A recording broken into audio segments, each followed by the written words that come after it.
Welcome to today's episode. Today we'll be talking to Kyle Bernier. He owns Ma Ma Fias East in Savannah, Tennessee, and we'll talk about how he first started into where he is now today. Let's get into it. Kyle, can you tell me a little bit about your backstory, your background? My name's Kyle Bernier. I own Ma Ma Fias East here in downtown Savannah, in Tennessee. A little bit about my background. I was born in a place called Fall River, Massachusetts. I'm a northerner. Um, Spent a lot of my life there till about 7 years. We moved to Kentucky briefly, about 5 years. We owned a dairy farm. I was just a young dude, 12, 13-year-old kid, learning how to milk cows, learning how to take care of farm equipment, how to cut fields of hay and corn and make all kinds of cool things, tobacco. Stayed there for a while. We ended up selling the farm that we had, and then we moved down to Florida. I spent a lot of my youth out in Florida. Got to learn a lot of neat things through my parents, through my grandparents, all entrepreneurs. They had a few homes out there where we lived pretty much as a tight-knit family. I lived with my grandparents for many years. My grandparents, they come from a successful line of business. My grandmother and grandfather, they owned 10 Shell gas stations at one time. So like in Massachusetts, I got to really see as a young kid what my grandfather had to go through, what time he spent on his bills in his big office, And I think it kind of influenced me to who I am today. My dad, learning from his father the same way I did. Got to experience a lot of business end at a young age. But in Florida, we all kind of went our separate ways throughout the years. We still stayed together as a big family. My parents moved off to their own place with us, and grandparents had their own thing. But we always stayed close, That's one thing I can remember as a kid was the closeness of our family. Maybe 12 years we stayed in Florida. Parents decided they wanted to get up and move. I wasn't about that life. I wanted to stay in Florida. I like the Sunshine State. I love the beach. It's like being on vacation where you live, So I was totally against moving here to Tennessee, but my parents and my grandparents decided they were going to sell everything that they had, move here, start a whole new life. Our family's been big into motocross since I was a little kid, all the way down to my grandparents racing bikes, So they decided they wanted to do a motocross track in Adamsville, Angel Ranch Motocross Resort. Had great success with that. Their first year, all they did was build. And I'm in Florida, like, no, I'm not coming. You can't entice me enough to move out of this state. Year goes by, they're writing me letters within that year, saying how much they miss me. I really did miss them too, because, family was huge to me growing up. And it was a different way of life. I had got into some bad things as a young guy and made some bad choices, took some wrong turns. But when that year went by, it was maybe a little bit after a year, it was February of '07. I made the phone call to my dad and I said, it's time for me to get up out of this mess that I'm in, and I'm going to come up there to Tennessee, but I'm going to need your help. I need you to pretty much come bail me out of here. And 14 hours later, they showed up. We gathered what little things I had owned at the time, and I started a whole new life here. No friends, didn't know anything, didn't even know the names of these roads. And so it was a big adjustment for me. But when I got here, it was a culture shock, to say the least. You walk in a gas station and, go buy some candy and a Coca-Cola, and the lady that's checking you out, she goes, "Good morning, sunshine," or "Good morning, sweetheart." You don't hear that in Florida whatsoever. It's hi and bye and get out of my way type of life over there. So I was a little thrown back, like, are these people trying to flirt with me, And it was different. And I go back home and I would tell my family, like, this happened to me today. And they're like, oh, that's just how folks are out here. It's just the southern comfort, the southern way of living and how they speak. So that in itself was different, and I got adjusted to that. And now it's, hi, honey. I don't even think twice about it when they say hi, honey, no more, But I got out here, still a single guy, still trying to get my way in life, figure out what I wanted to be. We started a restaurant business, Adamsville, back in 2010. It was my mother, my father, and my brother Travis. We all got in this thing together. Served Italian food, very small menu, 5 seats, or no, 5 tables, maybe 16 seats. We would cook in front of you, argue in front of you, the whole 9 yards. It turned out to be pretty successful for, a small little quaint cafe. The year goes on, we move a few doors down in Adamsville, and they're in downtown. Bigger spot, better venue, had a lot of like old floors, the walls were showing the brick, and it just had a good feel to start up our restaurant there and to add more seating for our customers because our base had just went through the roof. We just outgrew it quick. Spent a few months building that, designing it. My father was a great builder, designer, and he had a good telling of what needed to be where, how things needed to be built, the look, the aesthetics of things. And I was right there by his side, giving my input, and he would listen. He would do a lot of the things that I had come up with, menu design and stuff like that. I was always good at doing that. I worked in the restaurant business since I was 15 years old, washing dishes. So I learned a lot through that first business that I had worked for, moving up to the dessert chef and dressing up desserts and plating and all that. And I just took all the things I had learned then into our restaurant business. And soon after that, things were going great, successful, had live entertainment. My dad wanted to do more. He's got 3 kids. He wanted to provide his children with something one day. So he's like, I'm gonna go do another one. Are you with me? And I'm like, yeah, I'm with you. No matter what was going on in my life, I always had my dad's back, still today. So we all went, decided we're gonna open up Savannah. He came in here with my Uncle Paul, and they spent 3-4 months in here just knocking down walls, painting, flooring, building, electrical work. I mean, it was a mess in here. But it took some time to get it to where they wanted, to have that different look when you walk into this place. I was also here for that, giving some idea. Hey, just put the desks here, or put the drink station there. This is how the kitchen should flow. Because I worked in the kitchen, I've worked up front, worked all over the place in this place. I know the ins and outs, from washing the dishes, cleaning out the grease traps, cleaning out the grease filters, just all the things you need to know, just going through the stages of life here and working, from Adamsville to, now in Savannah. My brother Travis, he came in here with me in 2016 when we opened up shop. We were both co-managing together. And I'll never forget what my father had told us on our first day, working as a team. He said, there's only going to be one manager eventually, and the cream of the crop's going to rise at the top. So I took that as a huge challenge. I'm a person who likes competition. I've liked competition my whole life. And to compete with my brother was a little different, but we've done it on occasions in sports and whatnot. And I said, I'm going to take this and I'm going to run with it. I'm going to do exactly what my parents would do in this place every day the door's open. I'm going to take care of my customers. I'm going to take care of my floors. I'm going to make sure the tables are clean, the seats are clean, my menus are looking great and don't have dried up food sitting in them, when the customers look at them. I'm going to greet my customers.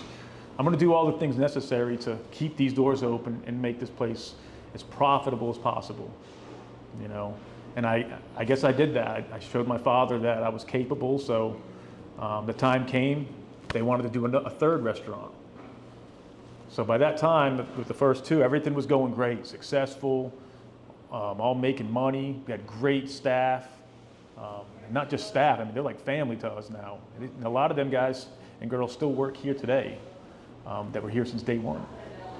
So they decided they wanted to go and do Selmer. They took some time building that. It was a way bigger restaurant than we've ever created. Beautiful inside. They ended up introducing a buffet at one point. And they were thriving in their first year of business. Then the 100-year storm comes. I don't know if you remember the storm with the rain and all the flooding that came into Selmer and flooded all those businesses. Well, it took us out. And that was kind of unfortunate for us. It was not at a time we wanted it to happen. I mean, it was within the first year when this happened. There's no telling how many hundreds of thousands of dollars that was washed away, gone. Hopes, dreams of it, gone. People's jobs, gone. So it was a tough period for us then. So let me take you back real quick to where you first moved here to Savannah. Okay. What made you decide, you and your family decide to open up a restaurant instead of maybe like doing other things here? I try to keep it as short as possible, but like I said, we did the motocross track. That was their thing. Motocross was our family's life, still is today. That ended up shutting down a couple years after opening. They had some legality issues, people had gotten hurt, and airlifted out. And we just had kind of decided, or they kind of decided that they were going to go a different direction. My dad was going to go and be a truck driver. He's always wanted to travel the country. What a better way, you know. He went to school, got his CDL, started driving trucks. He might have drove trucks for 6 months. He would take my mom with him on his trips, on his runs. And at the time, our whole family kind of lived in this family compound in Adamsville. And you could just literally walk 100 steps and there's your family's doorstep, you know. But I guess over the span of the 6 months, both of them kind of missed their kids, missed their family. Kind of goes back to the family thing, you know. And my dad decided he was going to stop doing it. And he had stopped working for a little while. He kind of got a little down and out about things, like, where am I going to go? And as his son, I got to watch him, you know, rise and fall throughout his whole life. And it's not like a fall, like a failure fall, just kind of up and down type of stuff. Invited us over for dinner one night. We came over, talking business. We'd like to talk business. And he says, you know, I want to pitch something to you guys. What do you guys think about opening up a restaurant? I'm like, a restaurant? I've been in restaurants. That's tough business. I know, but I think we can do it. You know, he's telling us the positives about, oh, we get to work together. You know, we get to create together. And just kind of pitching it all to us. And I'm just like, you know, I'm on board. I like it. You know. So he goes, gets his small loan. I had forgot how much it was, but it wasn't a lot, you know, to start off. And he kind of just started getting it going, doing the work, the flooring, the walls, the equipment, the food ordering, the whole 9 yards. Again, I got to witness that. I get to be a part of it and see how it all starts from the very beginnings. So I have a lot of experience, you know, creating over and over and over. And it's all because of him. And still today, it's because of him. I keep these doors open because of him and the work he's put into this place. We're the last of the Ma Ma Fias restaurants remaining. And it kind of means a lot to me. It's more of like a sentimental aspect. When I look at that sign when I walk in, where I see these tables where he places them and things he's done, I try to keep it as original as possible. And I do a lot of it for him.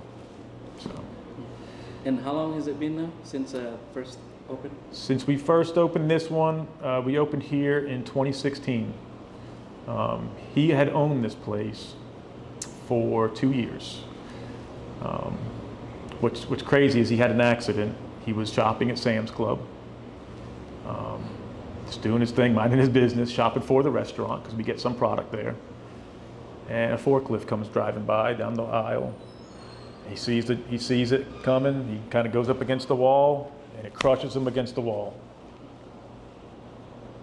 Get a phone call that this has happened. He's having to go to the hospital and see what's going on. Might have broke his hips or something.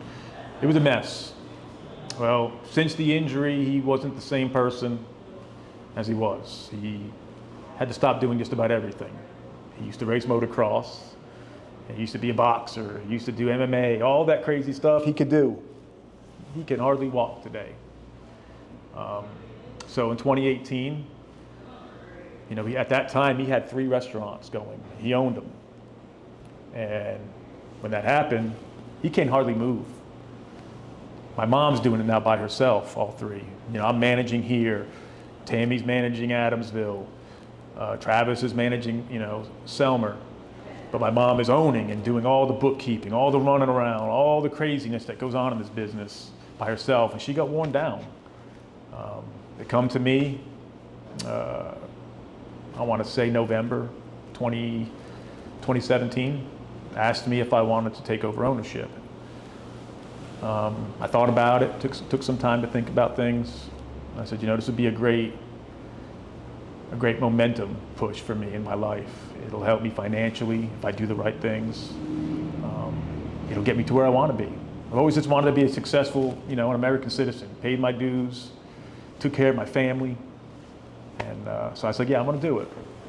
So did all the paperwork, got to give him the money that I needed to give him to buy this place. And I took over ownership in 2018. But the night before I took over ownership, this is the craziest thing.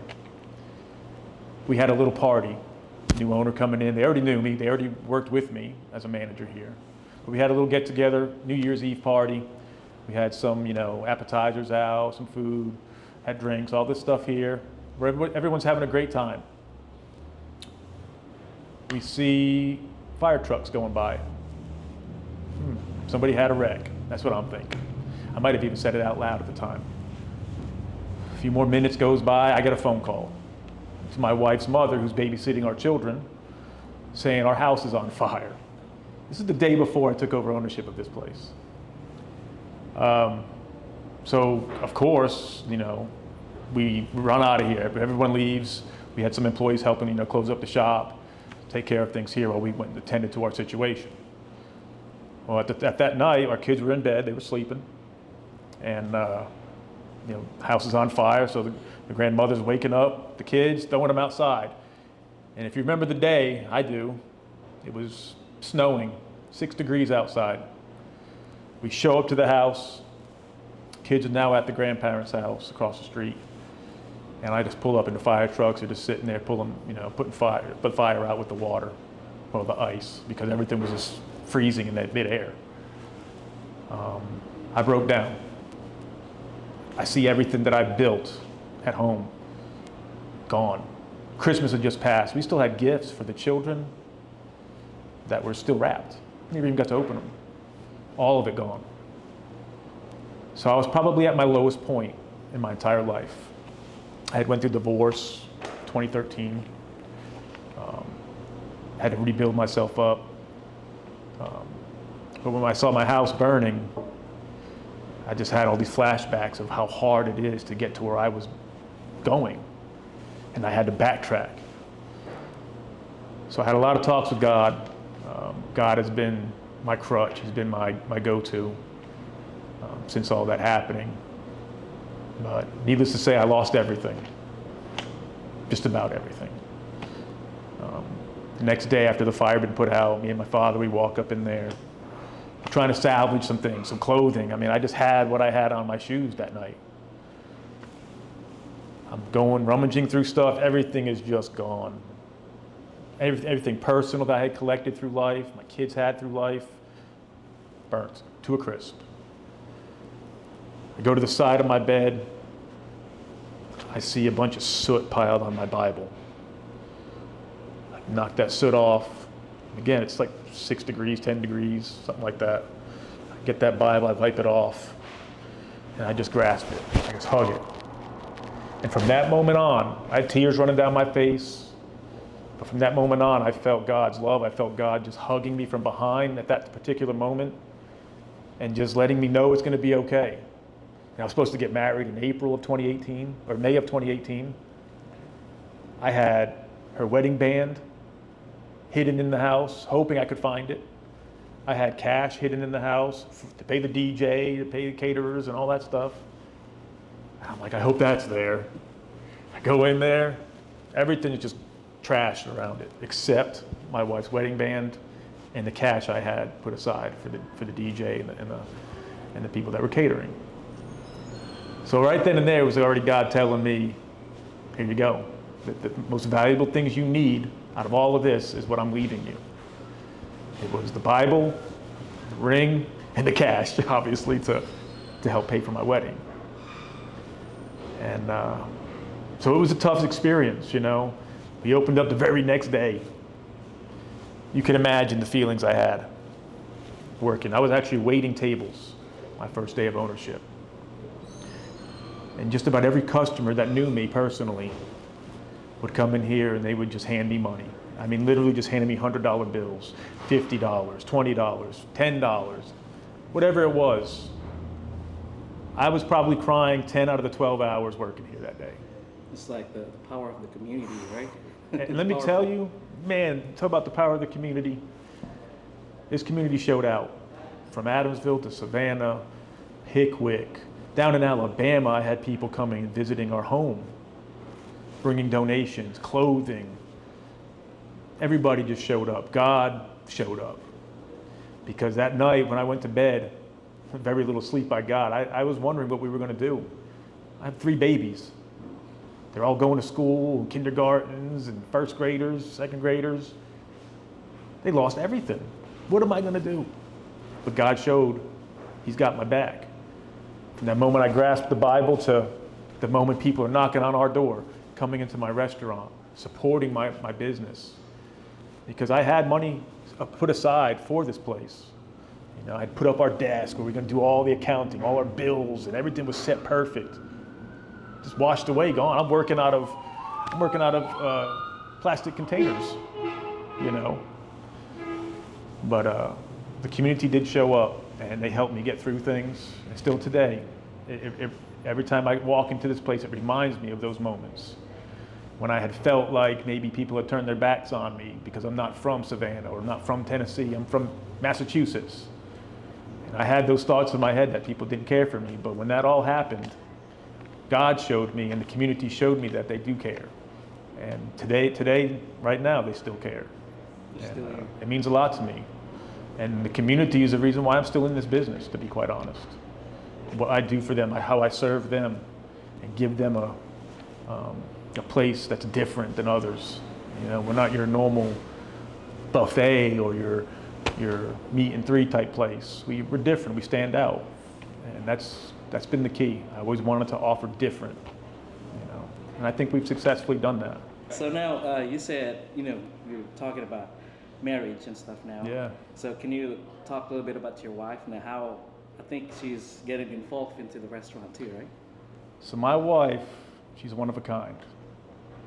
I could say so many things about her that just intrigue me, that push me personally. But my wife is,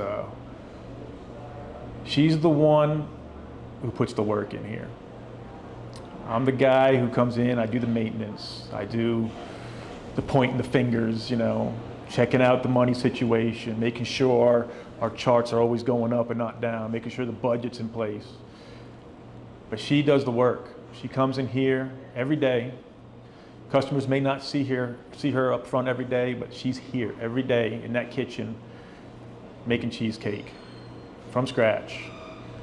Nothing frozen. She does the payroll. She does the hiring. She does the firing. She makes sure our inspection scores are 99s and 100s every 6 months. She's Superwoman. And not only does she run this place now, she takes care of 3 kids at home. She takes care of me, so you can count it 4 kids at home. She cooks just about every night for her family. She packs me lunches before I go up to my new job, whether it's early in the morning or at night. She's there all the time. Now with this business, it's a taxing situation. Not a lot of time for like family, not a lot of time for extracurriculars. But one thing that I love about her is that she can put this place aside for just a minute and go to our kids' ball game, come to one of my ball games, do things for herself. She's all about self-care and all that, going into the gym. So she has time out of her days that she takes for herself and for her family, and then comes in here and puts the work in. But the first couple years of opening, I made it my goal, my mission to train her to where she needed to be, to where I could leave, step away as the owner, and go on to something else. You know, we were missing 401ks, we were missing Roth IRAs, we were missing great health care, and I wanted to be able to provide that, you know. So it's about 2 years later, we got to the point where Shelby was where she needed to be. She was like me here.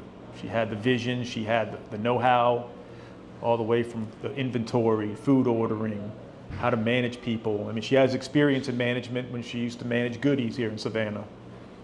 So that was under her belt already. So it was a little easier of a transition for us.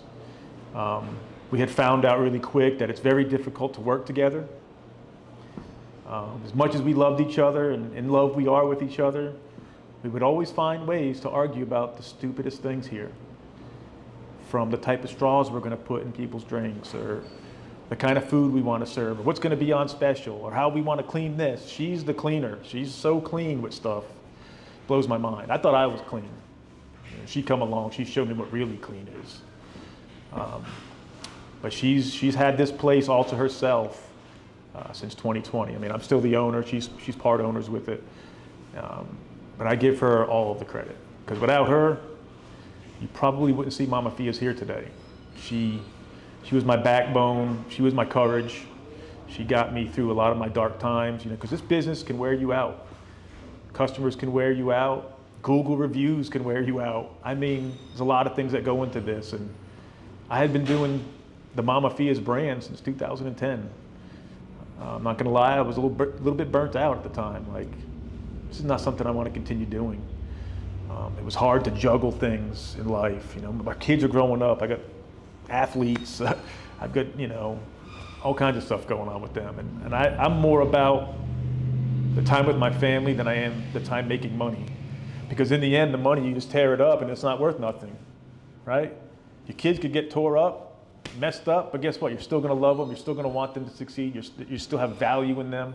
So all through the years of learning from my family members, my grandfather, my dad, I've learned what really mattered in business. Yeah, you want to be successful. Yeah, you want to stockpile money in the bank when you own a business. You want to make it worthwhile. But for me, what makes it worthwhile is my children, my wife, the time with them. So I had to really make that judgment call. What did I care about more? Being business successful and having all kinds of money and opening up 24 hours a day or 7 days a week? Or do I want to balance it? Do I want to open up at certain times that accommodate our lifestyle, that accommodate my family, my team's family? I had to think about those things, and I chose family over money. And I could go way big with this stuff. I could go open up 5, 6, 7 Ma Ma Fias all around this country if I wanted to.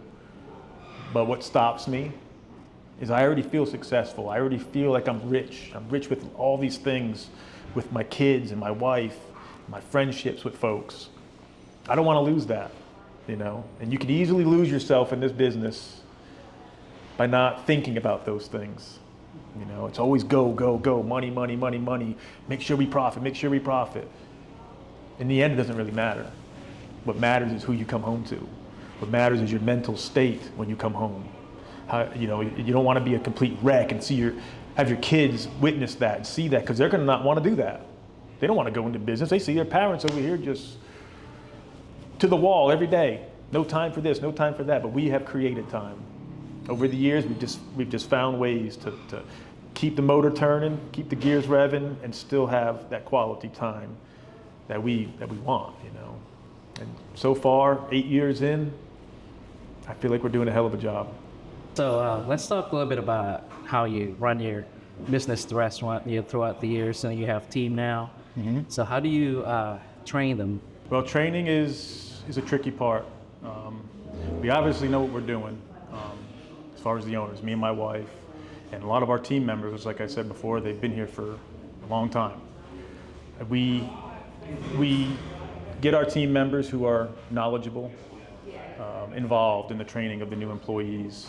They're hands-on with them. They teach them the fundamentals, what we ask for, the cleanliness, the gloves, the preparation, just everything that goes into the business as far as, you know, greeting customers or handling money, using a cash register for the first time.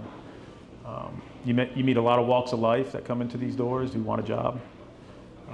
And it's very crucial that as an owner, you hire the correct ones, because you don't want to put time and effort into an employee that you're not so sure is going to last. We've made those mistakes. We've had people come in here last a week, last a day, last a month. But that's not what we're here to hire you for. We were hiring folks to keep them, invite them into the family, become a big part of the heartbeat of Ma Ma Fias. The training is probably the most difficult, because a lot of folks that come in here don't know anything about what we do. We operate a lot different than most restaurants, but it's for a reason. It works. We have figured out our formula of operation has always been key. It's always been that crucial aspect of keeping these doors open. Without good food, you don't have customers coming in and supporting your establishment. So, but it can be difficult. You wanna talk a little bit about numbers, maybe? We can talk some numbers, yeah. Like from, let's see, when the first few years that you opened, and now that you have grown to pretty much now a well-known restaurant here in Savannah, Yeah. right? So, like the difference between the. Well, so after purchasing the restaurant from my parents in 2018, I was left with $500 in my account. And when I purchased it, it had all the equipment, the seating arrangements, everything that came with the business was there. But I had like $500 left. I had just enough to get a credit card machine and a cash register. I wanted a brand new one. Got all that. Opened up shop. First year's tough. First year was really tough. I mean, we had started off with just about nothing in the business account. But we made it, and they say statistically that in the first year, 60% of restaurants fail within that first year. And then by the next year, 80% fail, gone, just a thought. 20% left remaining. We became one of those 20%ers, stayed in business.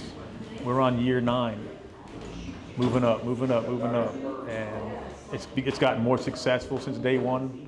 Our graph charts, numbers charts are telling me every year we're just going up. The worst year we ever had was COVID year. COVID year brought us to our knees. With all the success we were having, the customer base we had, it all stops. I mean, the world stopped, you know what I mean? You remember all that? Everybody just stops leaving the house. We don't know what's going on. Well, as a restaurant owner, you're like, well, what do? I've still got bills coming out. I've still got food sitting in my refrigerators that's gonna go bad. I've got all this overstock, and I can't sell it now. So we stayed closed, like everybody else in town. We're sitting at home, bills are coming in, you see the money dwindling away. All of our savings, gone. We got down to like $4,000 in our account. That's personal and business. I decided we're gonna open. I don't care what the government says. I don't care what the town thinks of me opening, but I'm gonna be the first business to open up here and take the foot off our throats. So what we did, we opened up, just like we would open up any other day. We didn't put up the stupid screens. We didn't make you wear a mask. If you wanted to wear it, I respected that. You come in here, wear your mask. But you don't have to wear it to come in here. I didn't treat COVID like it was the killer of all people. I didn't think that after the first few days, actually. I had got COVID. I'd seen what it felt like. It's like the flu. It's like strep throat, maybe a little worse. But I got through it twice. A lot of people I know had it, got through it. So at that time, I wasn't sure if I was making the right choice. I thought, I'm playing with fire, but I have to open. Well, we're done. So we opened. We offered curbside pickup. We had to adjust our way on how we do things. Phone was ringing off the hook, customer support and coming out.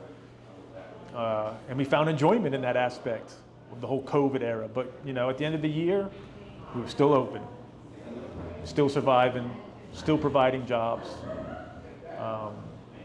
still here today. You know, but this past year, the best year we've ever had, numbers wise. Took a lot to get there.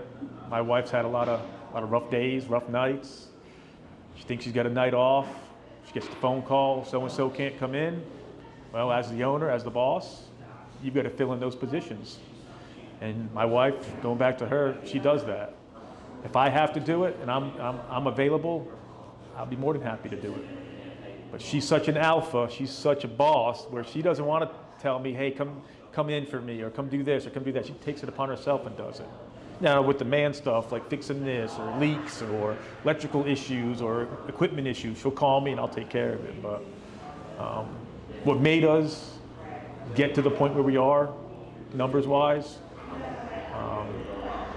it took a lot of numbers crunching. Every year takes numbers crunching. You can't charge a certain amount of money for a dish and not knowing what your return on that investment is. Every plate's an investment. So there's a dollar amount that you're gonna make off of each plate. If you charge too little, you're gonna have a little bit of jingle left over for the day. You charge them at the right price, your lights stay on, your water stays on, your employees are paid weekly, your bills are all paid weekly, and you're good to go. You overcharge, you lose customers. So there's a little formula there. I'm not going to reveal what the formula is for me, but it's a formula that helps us stay open and make sure we're profitable. Because nobody wants to be in business and not be profitable. I don't. You know, I still have to pay my own personal bills to live. So if you're not crunching numbers, if you're not good with numbers, stay away from this place. Stay away from all restaurant business, in my opinion. Now, let's talk about your milestones, your key milestones in the restaurant business. Well, the first milestone is staying open for 1 year. That's the first one. We crushed it. You know, first year was a good year considering the fire and all our backs against the wall pretty much. But we succeeded. We stayed alive. Milestone-wise, for me, my milestone is just seeing my employees shine. Seeing where they come from, knowing their backgrounds, seeing them keeping this restaurant alive. Because it ain't just my wife, it ain't just me, it's them. I owe a lot to my employees, my family. I mean, I wouldn't be where we are today without them. And it's very crucial that you take care of those people that take care of you. A lot of business owners will forget about that and just treat you as a number. You know, I work for a place now that I'm just a number. I'm not Kyle Byrne, your businessman. I'm just a number. I'm a process operator, and if I don't do my job, I'm gone. They don't care. What separates me and my business from probably others is I actually care about my people. I go out of my way for my people. And I would take out a loan for my people, to go to vehicle, to help get a house, something. I would do anything I could for my people to help them get to the next level. I'm all about growth and helping them get successful. You know, because if I'm the only one successful here, then what's the point? It's so much better for your friends, your family to be successful with you. So I might pay a little more than other places, but I have my reasons. You know? They're important to me. So let's take me back to when you first started open. Like, how did you attract your customers? Like, you know, it's kind of hard now for especially business that just started open to find customers, especially maybe here in the restaurant business. So what helps us attract customers, number one, is the social media. Social media has become such a weapon, good and bad. But we use Facebook mostly. It seems like most of the adults are on Facebook, and they look for events on Facebook, or restaurants that they're going to in a new town, looking at their ratings on Google. So we use Facebook a lot, social media. We advertise. We try to give back to our community through Facebook. We're big supporters in the Carl Perkins Center. I'll do anything for them. We participate in the school sports teams, non-school sports teams, some little kids baseball squads, you know. We try to support the youth. I'm a coach myself, so I'm I'm a big proponent with the kids. I love seeing the kids grow. I love seeing the kids become what they want to be one day. Can you give me a little bit of maybe like some advices for the entrepreneurs out there that wanted to jump into any business maybe, or even restaurant? Well, I can't speak for every business. I've been a part of a few, but for this business in particular, the restaurant business, I would say don't do it. Just for the simple fact that it's not for everybody.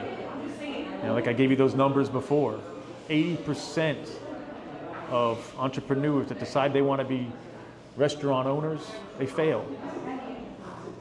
So why would you want to get into something like that, right? Where the highest percentage of people are failing in. It's like shoot yourself in the foot. Nobody wants to do that. I kind of just grew up in it. I kind of just, not say persuaded, but I was just trying to become something. This was offered. I took advantage of it. But it's not for everybody. I wouldn't recommend people do it who are weak-minded. You've got to be a strong human being in a china shop and not break any china. You're going to have bad days in this place. You're going to have good days. You're going to have amazing days. But you never know. The restaurant business is a question mark. You take that COVID, incident that killed a lot of businesses. Not everybody can handle what we had to handle. So if you're going to get into this restaurant business, you need to be strong. You need to be confident. You need to pre-plan. You've got to know your numbers. You got to know how to budget. You got to know what licensing you need, how to make bank deposits, how to balance your checkbooks. It's not just one, it's multiple. How to deal with vendors, how to deal with food reps, how to do food inventory. I would suggest you know these things before opening any restaurant, and really any business for that matter, because other businesses have, logically the same type of stuff. Might just look different or be a different product, but same standards, You can't go into this business thinking that you're just going to set the world on fire, because you're not. There's hundreds of other people trying to do the same thing in your town. But what makes you stand out? I think we've shown what makes us stand out. I don't have to really speak about it. I feel like our community knows what makes us stand out. But it's not the easiest thing. I never like to be a failure in life. I don't like to lose something I've worked hard for. But I did take the chance. I took that faith leap. The good Lord helped me through it. My wife has helped me through it. My parents have helped me through it. I've got a lot of people that back me up. If you go into the restaurant business and you think your friends are going to support you, you're truly mistaken. Your friends are not your supporters. Your friends are just your friends. When it comes to opening your doors to customers, you're going to meet people you've never met in your life. They're going to become friends, but they started off as customers. I could honestly sit here today and tell you that I've got maybe 5 friends in my life that come here on a weekly basis that truly support what I do. But I don't depend on them to keep my doors open, because it wouldn't happen. You've got to be a leader. If you've got leadership skills, this could be good for you. If you like challenges, and I mean challenges, daily challenges of all different faces, if you like that, do it. If you're an independent person, you don't want to work for the man or clock in and clock out for somebody else, do it. Don't be scared. And even if you are a little scared, that means you should do it. I never went into something that was successful and wasn't scared. Scared in all those situations. But when you start doing it, end of the day comes through and you're like, I got it. Things are working out. Doing what needs to be done. I'm marking off the things on the checklist and maintaining it. You got to be a maintainer. You've got to be a pre-planner. You've got to be a go-getter. You've got to know how to advertise. You've got to know how to talk to folks. When I first started this, I was scared of people. I go shake your hand, not even know who you are. I'm freaking out inside. Nervous. I can't remember all those days just sweating profusely because of how scared and nervous I was. But over time, if you're one of those scared people who doesn't have a lot of confidence to start off, keep working at it. It gets easier. You know? Nowadays, I can sit here and talk to folks like you, and it's no problem. 12 years ago, 10 years ago, that wasn't who I was. I was scared. I wasn't confident. I had to develop that. And so yeah, that would be my advice. Make sure you check off all the boxes. Do your research before you get into any business like this, because it could cost you a whole living if you don't do it right. It's great advice. Great advice. Yeah. All right. Well, I think that's all I have for you. Thank you for everything, for the insights. Yes, sir. And about your background story and all that stuff. So thank you so much. Yeah, thank you, Steven. Yes. I appreciate you.